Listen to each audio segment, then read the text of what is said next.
Audio Jungle.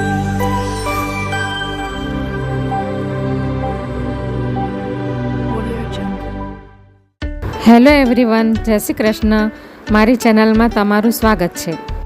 આજે હું સુરતી special ગરમા ગરમ ગ્રીન વેજ ચીઝ પનીર ગોટાળાની રેસીપી શેર કરવાની છું. આ ચીઝ પનીર ગોટાળો અમદાવાદ, સુરત અને મુંબઈમાં ખૂબ ખાવામાં આવે છે, પણ ખાસ કરીને આ સુરતનું સ્પેશિયલ અને ફેમસ સ્ટ્રીટ ફૂડ છે અને તેને પાઉં સાથે ખાવામાં આવે છે. આ રીતથી તમારો ગોટાળો પરફેક્ટ સુરતી ટેસ્ટ સાથે સુપર બનશે.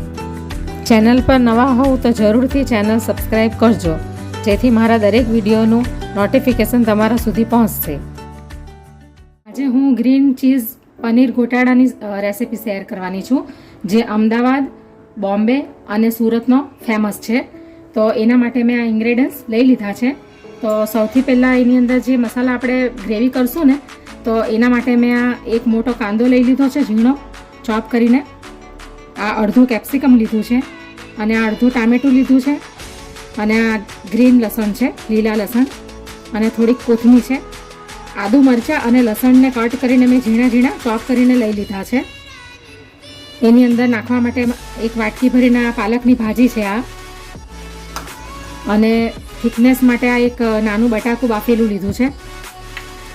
અને આ મસાલા છે, આ પાઉંભાજી મસાલો છે, ખાસ કરીને નાખવાનો હોય છે. અને આ ધાણા જીરું છે, આ ચપટીક હળદર છે અને આ ચાટ મસાલો છે. અને 2 બટરના ક્યુબ લીધા છે. અને આ ચીઝ છે, જેના 3 થી 4 ક્યુબ લઈ લીધા છે. આ પ્રોસેસ ચીઝ છે. અને આ 200 ગ્રામ ગ્રેટ કરેલું પનીર છે. તો હવે આપણે ચાલુ કરીએ ગ્રીન ચીઝ પનીર ગોટાળો. તો સૌથી પહેલાં આપણે કડાઈની અંદર ઓઇલ નાખીશું. મેં આ ઓલિવ ઓઇલ લીધું છે, તમારે કોઈ પણ રિફાઇન્ડ ઓઇલ લેવું હોય તો તમે લઈ શકો.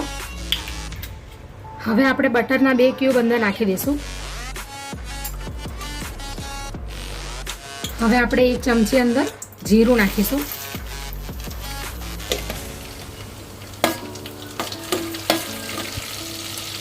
જીરું ક્રેક થઈ જાય એટલે આપણે એની અંદર કાંદા નાખીશું.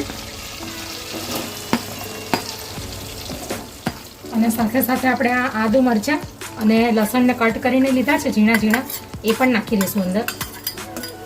હવે આપણે એનો કાચો સ્વાદ જતો રહે ત્યાં સુધી આપણે એને જરા સાતડી લેશું. હવે આપણે આ કેપ્સિકમ પણ અંદર નાખી દઈશું અને ટામેટાં પણ નાખી દઈશું. અને આ લીલું લસણ છે એ પણ નાખી દઈશું. ધાણા પણ નાખી દઈશું અને આ પાલક પણ નાખી દઈશું અંદર.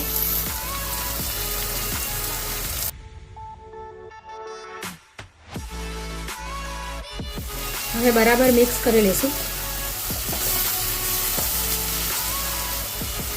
હવે આપણે સ્વાદ પ્રમાણે મીઠું નાખી દઈશું.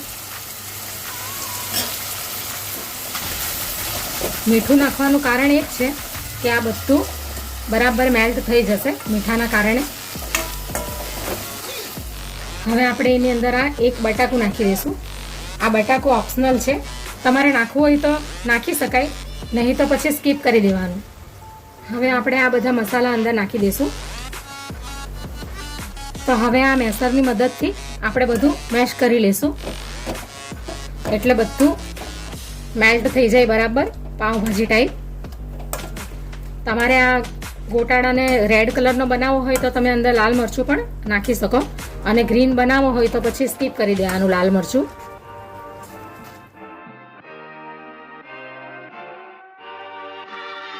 તો હવે બધું મેશ થઈ ગયું છે.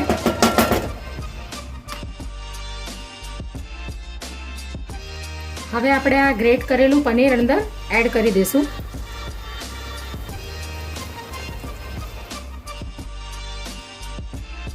હવે આપણે ગ્રેટ કરેલું ચીઝ નાખી દઈશું અંદર. હવે આપણે બધું મિક્સ કરી લઈશું.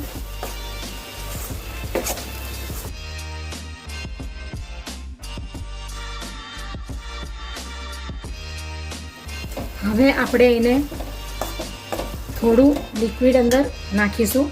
તો તમારે એની અંદર પાણી નાખવું હોય તો તમે પાણી નાખીને પણ એને થોડી ગ્રેવી કરી શકો, અથવા તો તમે દૂધ પણ નાખી શકો. દૂધ નાખવાથી અલગ ટેસ્ટ આવશે એનો એકદમ સારો. આપણે એને પાવની જોડે ખાવાનું છે એટલે એમાં થોડીક લિક્વિડ તો હોવું જ જોઈએ.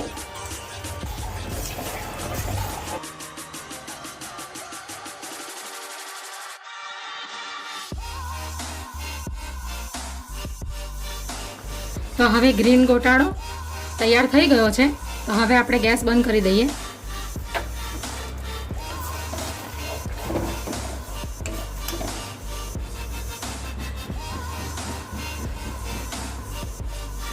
હવે આપણે પાવને શેકી લેશું અને એને વચ્ચેથી કટ કરી લેશું.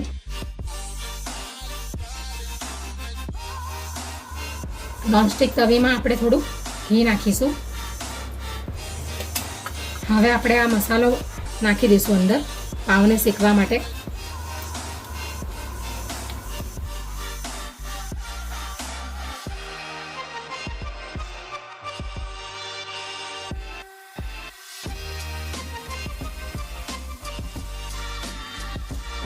તો આપણા પાવ હવે શેકાઈ ગયા છે. તો હવે આપણે ગેસ બંધ કરી દઈશું.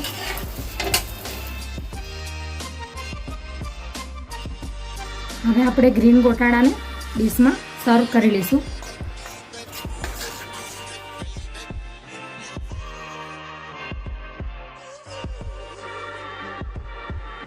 તો તૈયાર છે આપણો ગ્રીન ચીઝ પનીર ગોટાળા. તો ઉપરથી હવે આપણે આ ગ્રેટ કરેલું ચીઝ નાખી દઈશું.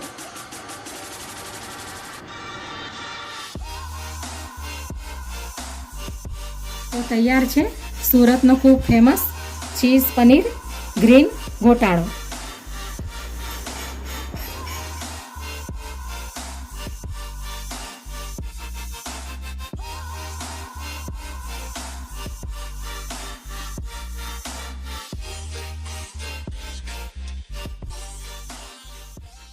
Audio Jungle.